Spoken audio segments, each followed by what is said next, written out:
ছেলের বউকে বরণ করে ঘরে তুললেন শান্তিলতা।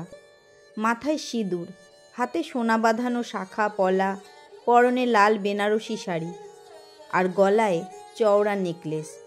নতুন বৌমার মুখে তখন লজ্জার একচিলতে আভা আর অজানা ভবিষ্যতের কুণ্ঠা। কিন্তু শান্তিলতার চোখে ছিল একরাশ নির্ভরতা, এক চুমুক আশ্বাস। বৌমার জন্য নিজেই পছন্দ করে বেনারসি আর ভারী নেকলেসের সেট কিনেছে। মনখানা এক অদ্ভুত অনুভূতিতে ভরে উঠছিল তার। আনন্দ তো ছিলই, কিন্তু তার থেকেও বড় ছিল এক দৃঢ় সংকল্প, মনের জোর, যা প্রজন্মের পর প্রজন্ম ধরে চলে আসা এক কুপ্রথার দেওয়াল ভাঙার সাহস যোগায়। শৈশবের এক স্মৃতি মনের কোণে এখনও গেঁথে আছে। ছোটবেলায় একবার বাবার সঙ্গে ছোট পিসির বাড়ি গিয়েছিল শান্তিলতা। যথেষ্ট সচ্ছল পরিবারেই বিয়ে হয়েছিল পিসির। পিসেমশাই ছিলেন রেলওয়ের চাকুরিজীবী। বাড়ি ছিল যৌথ পরিবারে। ছোট পিসি ছিল তার সবচেয়ে প্রিয়। তখন শান্তিলতার বয়স 14, আর তার আগেই পিসিমণির বিয়ে হয়ে গিয়েছিল। দুপুরের খাওয়া দাওয়া শেষে এ ঘর ও ঘর ঘুরে ছোট পিসিকে দেখতে না পেয়ে পুকুর পাড়ে চোখ পড়তেই দেখল পিসি মুখ নিচু করে একা বসে আছে। ছুটে গিয়ে দেখে তার চোখে জল।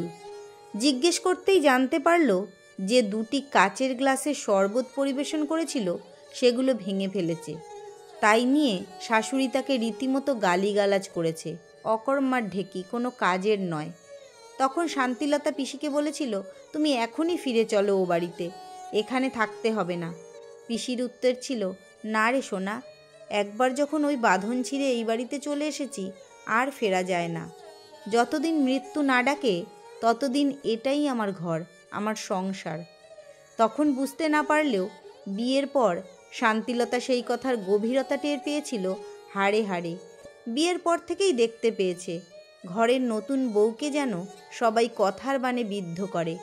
সংসারের চাপে, প্রত্যাশার ভারে তার নিজের অস্তিত্ব মুছে যেতে থাকে নিঃশব্দে। সবার মন জুগিয়ে চলতেই দিন ফুরোয়, অথচ প্রাপ্তির ভাড়ার থাকে শূন্য।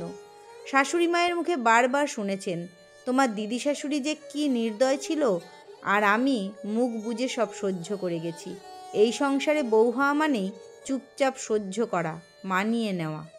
এই কথাগুলো যেন বাড়ির বাতাসে মিশে ছিল, নিঃশ্বাসে নিঃশ্বাসে বয়ে যেত। ধীরে ধীরে তাই হয়ে উঠেছিল এক অদৃশ্য নিয়ম। যে যেমন জীবনে কষ্ট পেয়েছে, পরবর্তী প্রজন্মকেও ঠিক তেমনি কষ্ট পেতে হবে। স্বামী অতনুবাবুও চিন্তিত ছিলেন, যদি শান্তিলতাও তার মায়ের মতো হয়ে ওঠেন, তাহলে নতুন বৌমার জীবনও হয়তো একই বেদনার প্রতিচ্ছবি হবে। কিন্তু শান্তিলতা বেছে নিলেন এক ভিন্ন পথ। তিনি জানতেন যে কষ্ট তিনি পেয়েছেন তার পুনরাবৃত্তি হলে কিছুই বদলাবে না, বরং বদলের সেতু হতে হবে তাকেই। প্রথম দিন থেকেই তিনি বৌমার পাশে দাঁড়ালেন। রান্নাঘরে তার হাত ধরে ধীরে ধীরে সব কিছু শেখালেন। ভুল করলে বকা না দিয়ে বললেন, ভুল না করলে শিখবে কিভাবে। চোখে চোখ রেখে বললেন, তুমি আমার মেয়ে নও, তবু তুমি আমার মন থেকে আপন, হৃদয়ের জায়গা জুড়ে। ধীরে ধীরে সংসারের বাতাসও বদলে গেল। বৌমার চোখে লজ্জা ফুরিয়ে ঠোঁটে ফুটল হাসির রেখা। অতনুবাবু অবাক হয়ে দেখলেন সংসারটা যেন আগের চেয়ে একটু বেশি আলোর, একটু বেশি প্রাণের হয়ে উঠেছে।